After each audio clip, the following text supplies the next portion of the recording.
Hi, Lee, Rowan, how are you? Really good. How are you? Excellent, thank you. It's tremendous to speak with you. Thank you very much for your time. Oh, no problem. Thanks for having me. Pleasure. Now, this is particularly special for me because, and I don't really know why, Pop Evil are my go-to sound when setting foot in the US, so thank you, man. Love hearing that. Thank you. That's awesome. Indeed. It's probably all thanks to my buddies Gooch and Dennis Hand at Comp 92.3 out in Las Vegas, too. They're to blame. I love it. I love it. It sounds great. Now, congratulations on Pop Evil, the fifth Killer album. To me, it's a fantastic statement of almost dominance in diversity. Was it your intention to use this album as a platform to demonstrate your capabilities in one collection, rather than theme an album to a particular taste or genre? Yeah, I mean, it really was. I mean, we definitely wanted to make a statement this time around. You know, we wanted to really identify to our fans the true yin and yang that is Pop Evil, that blend between rock, metal, and alternative music. I mean, it's always kind of been who we are, and you know, we're a very melodic band, very anthematic, catchy choruses, very hooky. But we wanted to make sure that the evil was respected differently on this record, making sure that our guitar tones and our drum tones were aggressive and raw.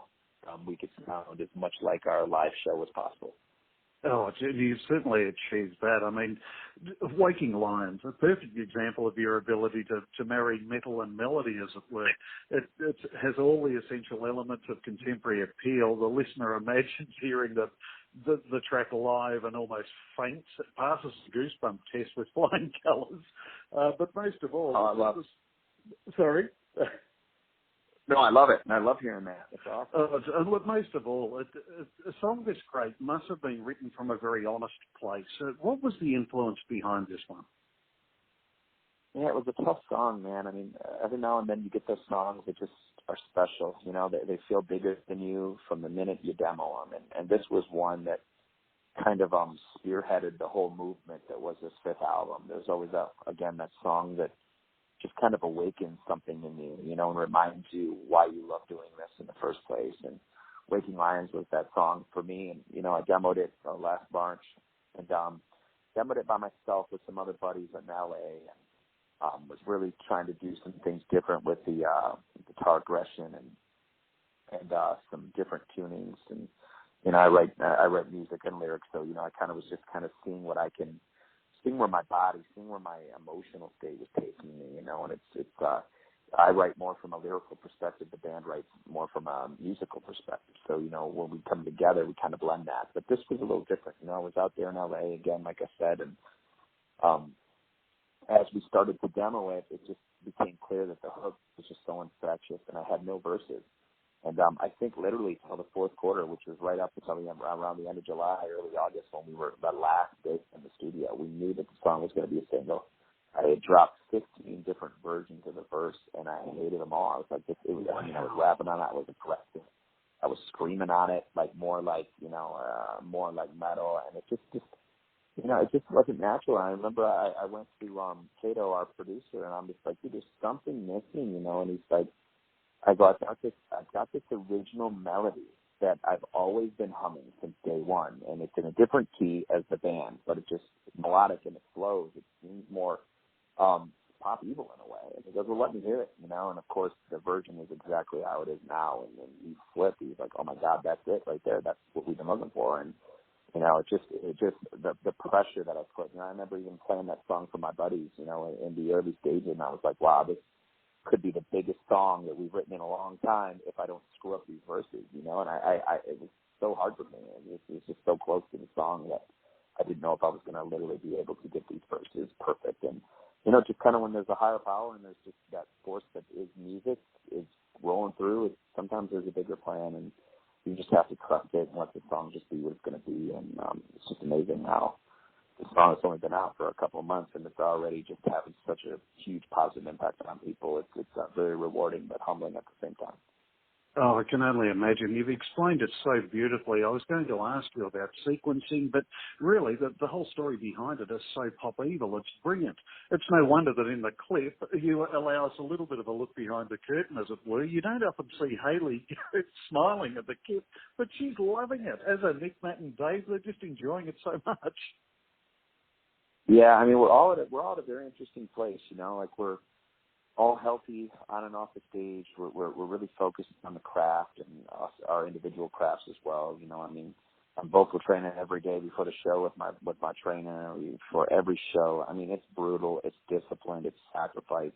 It sucks. I'm not gonna lie, it's not fun. But you know what? It's way more enjoyable to be able to sound good and to be feeling good with my body and my voice at the end of these shows. Because at some point when you play over 250 shows a year, your voice is going to get tired. You're going to get sore. But, you know, trying to be a little more proactive, you know, leading up to the big tour album cycle that is now upon us, it's important to try to stay healthy and to try to be proactive to be the best that we can be on stage. I mean, after all, our live show is what it's all about. And that's the one thing what we're trying to write albums for, so we can bring these songs to the stage and put together now a strong set list that's full of jam-packed hits and songs over the past 10 years. You know, we've become the musical landscape for people's lives, and there's a big responsibility that comes with that.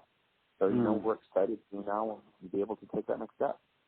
Indeed, and what a commitment that is. But I can't help it, and I hope you'll forgive me for this question, and please just tell me to piss off. It's none of your business if you want to, but I cannot help but look at the young lad cornered in the clip and having to find the courage and think of the young Leigh inside of you and what the tragic year of 2011 actually meant to that young Leigh in losing his dad. I mean, what you had to do in continuing on, is there any accuracy in the interpretation that perhaps that young lad is Leigh?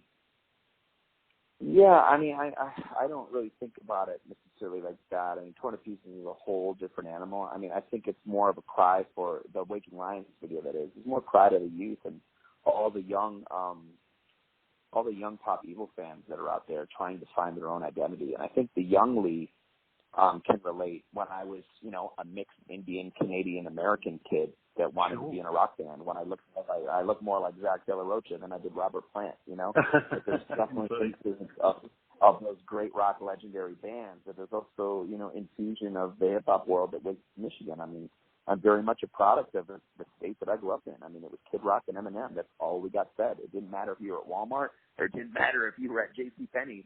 It was Kid Rock and Eminem in the 90s, you know, so you couldn't go anywhere without that and that infusion. So, and then, of course, the Rage movement, that was like, he was like the first singer in rock that, like, at least kind of looked like me, had the same kind of skin tone that I did. I was like, wow, like, so I was able to, I mean, I was constantly rapping back in those days, and I was rocking. I mean, I'd rap during the weekdays, and then I would, you know, get the band from Thursday to Sunday, and we'd go play covers and make money to do our demos, you know. So in the early Pop Evil stages, the rap stuff just, you know, I was kind of maybe led differently down different roads to not go there. But, you know, as we started getting a little bit older and the band started to, you know, get bigger, we were able to experiment. Trenches was the first step where I'm more of a rap delivery. And then on this album as well, Colors Bleed and Art of War. And just not being afraid to be me, because there might be other people out there. And not everyone's going to like it. I get it. Some people might think it sounds too age. Some people might not, you know. But there's a person out there that looks just like me that might not be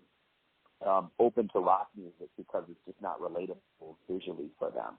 So that was me in that Awakening Lions video, the screaming for my identity and wanting to be able to be rock and be able to look like I do. It didn't matter if there were any other role models for me. I still wanted to play real instruments and play real guitars and slam on drum kits, you know, like that was me, you know, and I think that is how I relate to that particular, you know, 20 Feet is a whole different animal, and that's a whole other story behind that song. But, you know, I think now making this video where I'm at in my life, I'm finally at a place where I can, you know, celebrate Dad's life and finally be, you know, at least understanding that, look, we're all dying sometime. I'm just grateful that the time that I had from, I feel very blessed.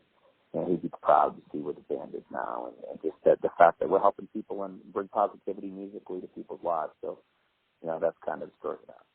Oh, sensational. And, of course, Colors Bleed, and certainly Ex Machina, you seem to have channeled Zach De La Rocha beautifully. I guess Rage Against the Machine were a big influence back in your early years.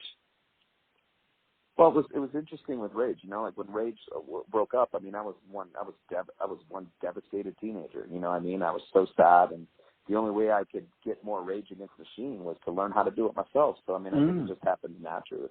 You know, when I had that delivery, it was just, you know, I wasn't going to be afraid. And anytime I rap with a rock band behind me, it's always a little more similar to Rage. You know, if you put a drum beat behind me, then people might not think that. You know, so it might sound more like the next rapper. I don't know.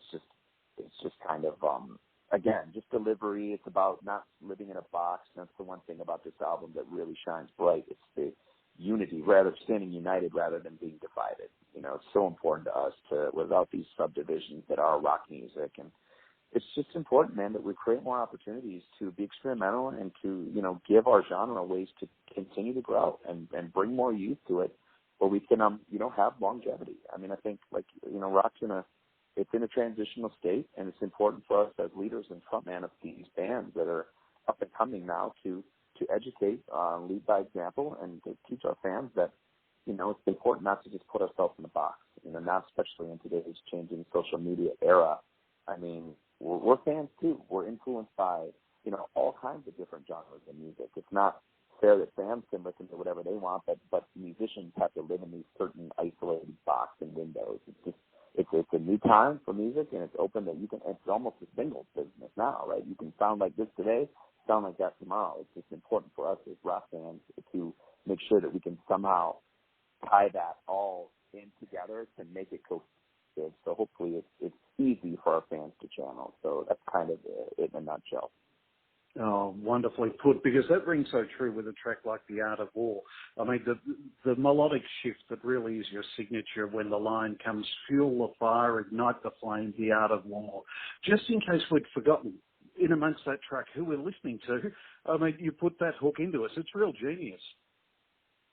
And, you know, I just, we're always thinking of melody and ways to be different instead of just regurgitating back-to-back chorus. By that time, I think, you know, my ear needed some melody, you know, and I want to get out the real point of that whole song is the art of war is to fuel the fire, ignite the flame, you know. So it starts inside us all. So it's a very important song to us as a band and very important to me lyrically, again, to motivate and, you know, to remind me that, you know, we got to keep going and we got to keep fighting, almost like rock crusaders, so to speak.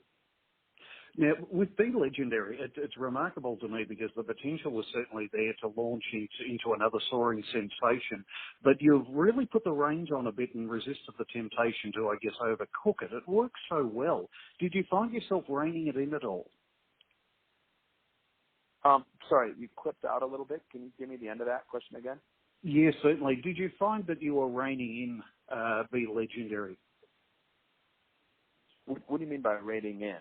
Did you find that you were holding it back? There was perhaps a temptation to make it a huge soaring track, but you seem to have put the brakes on it a little bit and just said, let's keep it nice and melodic rather than going into another soaring sensation. I see what you're saying. No, I mean, I wanted to keep the Legendary off the record in general. I mean, I was against it. I mean, I wrote that song about a year or two ago, and I mean, I'm always writing for sport. It's on my mind. I always wanted to play for the Los Angeles Lakers, so Rockstar was my backup. So it was always kind of like sports is always like at the heartbeat of everything I do. So, you know, Legendary was a tough one for me. You know, I mean, I thought it was great. I didn't know if I was happy with the mix, or I didn't know, you know, if it was too much like maybe something we'd done before, maybe it wasn't, you know, but I knew that the theme behind it, Be Legendary, was something that was so powerful, you know, like that's what we're trying to be. I mean, whether we're trying to be better dads, brothers, sisters, mothers, it's so important to just, whatever you do, try to be legendary, try to be remembered for it, you know, and I definitely was totally in love with the theme and, you know, where it was going, but, you know, musically, we actually tried it with the drum beat, tried some different things to it, and it was awesome. It sounded cool, but it just needed to be more rock, and just we went with the original version that was Haley just found in a way, you know, and it just grooves. It's got a pulse, you know. I mean, I gotta be honest. It's the one that's grown. It's grown the most on me since the album's been released. I mean, I think it's now one of my absolute favorites, but it didn't start out that way, so it's interesting talking about the Legendary. Indeed it is. And of course, I realise you're pressed for time. I won't hold you up. I could talk to you about this album all day. It truly does no worries. pop evil in the annals of music history forever. It's beautifully done. Congratulations. Thank you for that. That's awesome. My absolute pleasure. I look forward to catching up again soon. There's no need to say good luck with this album, Leigh. Thank you very kindly for your time. Anytime. Thoroughly enjoyed your interview. I look forward to the next time we chat again. Fantastic. Thank you, Leigh. Take care. Absolutely. Bye now. Bye-bye.